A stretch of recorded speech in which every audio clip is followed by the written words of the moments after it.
The Final Siege, Washington's Plan for Iran, Cuba, and the New Global Order. The 135-day operational window begins as the SG Mafia faces total institutional liquidation. February 6, 2026. The global systemic reorganization in the Middle East has reached a stage of kinetic saturation that definitively alters the balance of power. Strategic intelligence confirms that Washington's temporary withdrawal regarding aerial operations against Iran was not a sign of hesitation, but a deceptive maneuver to allow the full repositioning of coalition forces, while the command in Tehran suspended drastic measures against political detainees under direct pressure from Washington. Israel intensified its readiness protocols for a large-scale offensive. The neutralization of Iranian offensive capabilities is now treated as an immediate existential necessity and no longer as a topic for diplomatic negotiation tables. The internal scenario in Iran reveals a profound structural collapse. Social dissatisfaction, driven by the inefficient management of water resources diverted to mineral enrichment complexes combined with skyrocketing inflation, has created an environment of vulnerability that the local SG Mafia can no longer mask. Field data indicates a loss of operational control in several provinces, evidencing the heavy-handedness of the SG operational arm in its attempt to contain urban fragmentation. Tehran's military doctrine is technically identified as an expansionist vector, using militias to destabilize the regional balance and the top of the pyramid. In the naval theater, the movement of the fleet led by the nuclear-powered aircraft carrier USS Ronald Reagan toward the Arabian Sea signals the end of political rhetoric. Washington, reaffirming the influence of the Monroe Doctrine over global interests, is consolidating Iran's logistical isolation, removing the shadow zones where the hidden government operated its illicit flows. Field analysis rules out any intervention by external powers in favor of Tehran. The tactical agreement between Washington and Moscow regarding new spheres of influence ensures that Russia prioritizes its European borders and the strategic dispute over the Arctic and Greenland, rather than exhausting itself in a direct conflict against American forces in the Persian Gulf. The reconfiguration of the theocratic regime is seen as an inevitable step for the security of Western infrastructure. The Iranian command's strategic failure to foresee the practical consequences of its actions has accelerated the operational timeline of the coalition forces.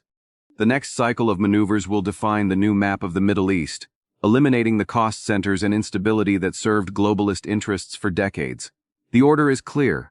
Restoring stability requires the complete removal of the old interference vectors from the SG Mafia. Washington's strategic offensive for the reconfiguration of global governance has reached its operational peak. The formalization of the Peace Council in Davos is not merely a diplomatic move, but the summary execution of the UN's obsolescence. By establishing a life mandate and requiring contributions of $1 billion for permanent seats, Washington signaled that the top of the pyramid now operates under market rules and direct military authority, rather than the inert bureaucracy of the SG Mafia. The message was clear. Institutions that do not deliver real results are being deactivated and replaced by direct command structures. The 20-point plan for New Gaza defines the total liquidation of SG influence in the region. The Gaza Strip will be converted into an apolitical, disarmed technocratic zone under the supervision of coalition forces. The deployment of Major General Jasper Jeffers to lead the International Stabilization Force, ISF, confirms that security will not be delegated to third parties, it will be imposed. The Tehran regime's retreat regarding mass executions was a tactical recognition that the SG operational arm lost its momentum in the face of Washington's imminent projection of force. While agents of the SG Mafia attempt to maintain relevance through boycotts and resistance narratives, the adherence of emerging powers and strategic allies isolates the old European guard. Brazilia's hesitation in responding to Washington's invitation places the Brazilian government in a terminal geopolitical risk zone. Alignment with the new order or total irrelevance alongside the rubble of the old order. The transition to a financial and political system backed by real results, rather than globalist narratives, is technically treated as irreversible. The Order of the White Dragon views the capital flow into the Reconstruction Fund managed by the White House as the new standard of international loyalty. The hidden government no longer has room for maneuver. The Peace Council is the tribunal where the sentence of the old order is being read. global reorganization has reached a stage of unconditional surrender. Strategic reading confirms that Washington's delegation in Davos, composed of over 300 high-ranking assets, was not sent to negotiate, but to formalize the liquidation of the SG Mafia. The deployment of technical figures served to notify economic agents that the axis of power has shifted permanently to the new order. The scenario in Europe is one of structural collapse and diplomatic isolation. Market dissatisfaction, driven by massive losses generated by social control agendas, such as 15-minute cities and the Great Reset, transhumanism, has created an environment where the SG Mafia no longer possesses any credit backing. Intelligence reports indicate that the globalist model has reached functional exhaustion. Washington's message in Davos was the official notification of the insolvency of aspirations for a single world government. The doctrine of elite control has been replaced by the pragmatism of coalition forces, who now dictate the terms of global economic reconstruction under direct military surveillance. In the Arctic tactical field, Trump's notification regarding the 1951 treaty signals the end of European influence over Greenland. Washington, under the Monroe Doctrine, is consolidating unrestricted control of the island, removing the spaces where the hidden government still tried to take shelter. Field reading confirms that the American protection established during World War II is the legal asset that liquidates any Danish resistance.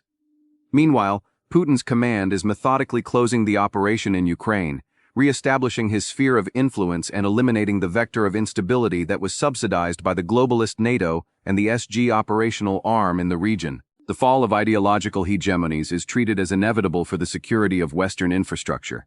The inability of Klaus Schwab and his inner circle to foresee the systemic reversal has accelerated the Earth Alliance's timeline.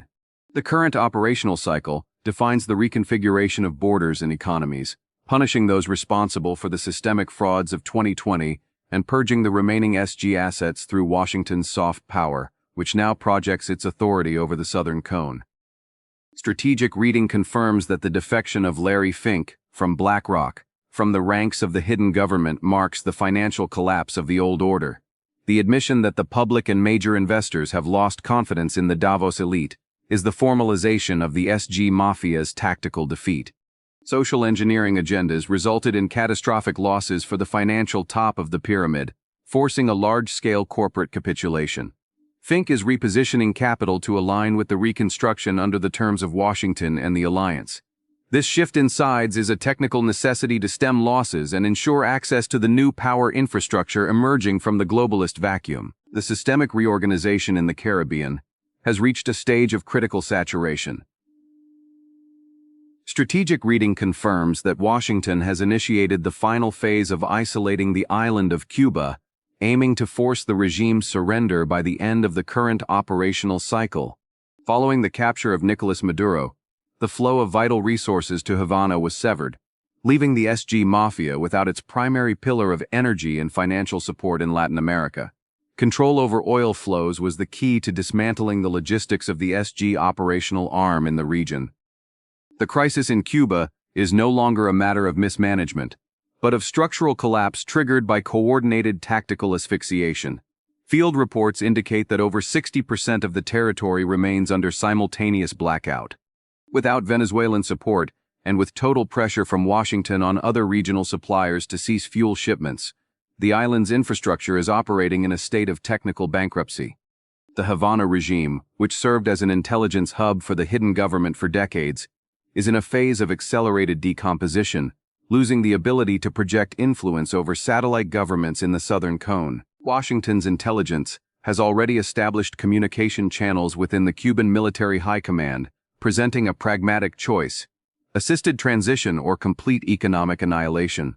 The strategic objective is to convert the island into a logistical and tourist hub, definitively eliminating the subversion vector that affected the stability of Brazil and its neighbors.